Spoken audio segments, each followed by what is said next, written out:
एक फैक्टर है, collapse, batting collapse. अगर आप इंडियन क्रिकेट फैन हैं तो आपके लिए ये बहुत बड़ा वरिंग फैक्टर है कि आपकी टीम पहली इनिंग में 41 रन पे 7 खिलाड़ी आउट हो जाते हैं, दूसरी इनिंग में आपके 71 पे 7 आउट होते हैं। जो दो मिनी कोलैप्स इंडिया की तरफ से बैटिंग में हुए, वहां से इंडिया एक फॉर्मिडेबल लीड नहीं ले पाया और शायद over reliance and dependency upon Jasprit Bumrah. Obviously at the end of the day Bumrah is a human, he is bound to fail. कभी ना कभी वो उनका थ्रेट भी न्यूट्रलाइज होगा, कभी ना कभी ओपोनेंट उनको भी जो है वो रिस्पेक्ट देके खेलेगा और विकेट नहीं गंवाएगा, और यही किया है इंग्लैंड ने सेकंड इनिंग में। बट एट दी हां जी जनाब, ऐसे जीते जाते हैं मैचेस, ऐसे किया जाता है फोर्थ इनिंग में चेज, यानी baseball this baseball that. Baseball ने आज बताया है कि क्यों इंग्लैंड रिजल्ट ओरिएंटेड क्रिकेट की तरफ जाता है, क्यों इंग्लैंड बोरिंग ड्रॉस से बचकर दिलेराना क्रिकेट की तरफ जाता है, और क्या खूब इंग्लैंड ने आज 371 रन्स का टारगेट डे 5 पे चेस किया है। और इंडिया का एक ऐसा बॉलिंग लाइनअप जो कदरे वन डायमेंशनल था, जिसमें सिर्फ जसप्रीत बुमराह एक मेन थ्रेट थे, और उस थ्रेट को न्यूट्रलाइज करके बासानी इंग्लैंड की टीम टारगेट चेस करने में कामयाब रही है। इंडिया की बॉलिंग परफॉर्मेंस पर या मैच पर बात करने से पहले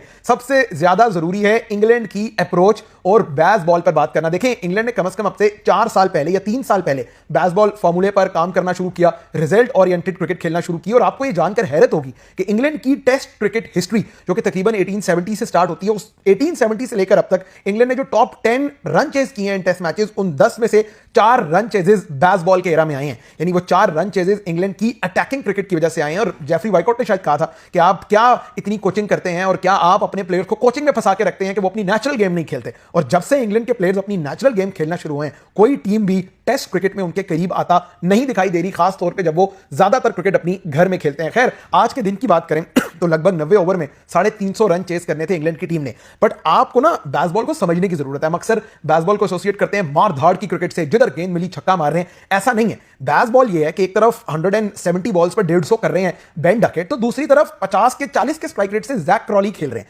यानी playing according to the situation and playing on merit. Jack Crawley ने आज जिस तरह की बारी खेली है, वो सेकंड फिडल का रोल निभा रहे थे, और 188 रन की पार्टनरशिप पहली विकेट पे। यार मैं तो हैरान था। वैसे tell you the truth, I was watching the match. यहां पर अब वॉलीबॉल का टूर्नामेंट चल रहा है, कराची में है, और थ्रू आउट द डे इस टेस्ट मैच को मैं फॉलो करता आया। आई वाज एक्सपेक्टिंग कि बुमराह ब्रेक थ्रू दिलाएंगे, बुमराह ब्रेक थ्रू दिलाएंगे। अब मैं बेसबॉल एक और एग्जांपल आपको कनेक्ट करता हूं कि baseball is not about brute force hitting, ये सारा कुछ। Baseball is about playing according to the situation and neutralizing the threat. अब थ्रेट इंग्लैंड की बैटिंग को क्या था? इंग्लैंड की बैटिंग को सिर्फ एक थ्रेट था, और उसका नाम था जसप्रीत बुमराह। और क्या जबरदस्त तरीके से बुमराह को खेले, यानी इंडिया ने तकरीबन 20 ओवर बुमराह से करवाए हैं, और इंग्लैंड ने एक प्लान किया था कि हमने जसप्रीत बुमराह को विकेट नहीं देनी। वैसे जसप्रीत बुमराह को विकेट ना देने से ना मुझे मेरे वेन में एक डेट आ जाती है, वो डेट है 9 जून 2024।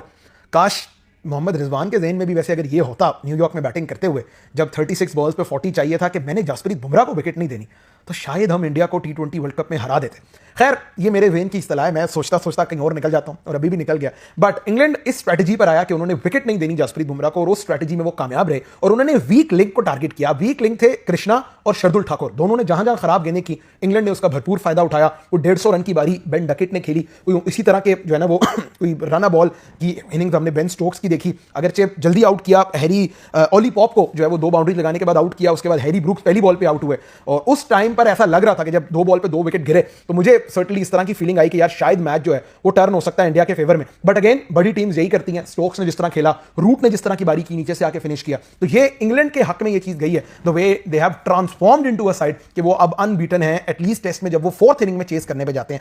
इंडिया के लिए शुभमन गिल की कैप्टनसी ठीक है, जहां उन्होंने अपनी बैटिंग में पहली इनिंग में 100 किया, दूसरी इनिंग में जिस तरह इंडिया बेहतर अंदाज से वो ट्रांसफायर नहीं कर पाया स्टार्ट को, ये एक फैक्टर है, कोलैप्स, बैटिंग कोलैप्स। अगर आप इंडियन क्रिकेट फैन हैं तो आपके लिए ये बहुत बड़ा वरिंग फैक्टर है कि आपकी टीम पहली इनिंग में 41 रन पे 7 खिलाड़ी आउट हो जाते हैं, दूसरी इनिंग में आपके 71 पे 7 आउट होते हैं। जो दो मिनी कोलैप्स इंडिया की तरफ से बैटिंग में हुए, वहां से इंडिया एक फॉर्मिडेबल लीड नहीं ले पाया, और शायद over reliance and dependency upon Jasprit Bumrah. Obviously at the end of the day Bumrah is a human, he is bound to fail. कभी ना कभी वो उनका थ्रेट भी न्यूट्रलाइज होगा, कभी ना कभी ओपोनेंट उनको भी जो है वो रिस्पेक्ट देके खेलेगा और विकेट नहीं गंवाएगा, और यही किया है इंग्लैंड ने सेकंड इनिंग में। But at the end of the day सब चीजें एक तरफ, इंग्लैंड को क्रेडिट देना होगा, the way they have made a comeback. उन्होंने जिस तरह रन्स पड़ने के बावजूद इंडिया के लिए इंडिया के लिए रन्स पड़ने के बावजूद जिस तरह इंग्लैंड की टीम ने वहां से कमबैक किया, इंडिया का कोलैप्स करवाया, फिर उसके बाद बैटिंग में क्या उम्दा खेले बेन डकेट, क्या शानदार खेले जैक क्रॉली, उनका साथ दिया, नीचे से स्टोक्स ने आके, रूट ने आके रन किए। तो बहरहाल इंडिया 5 सेंचुरियां करने के बावजूद भी जो है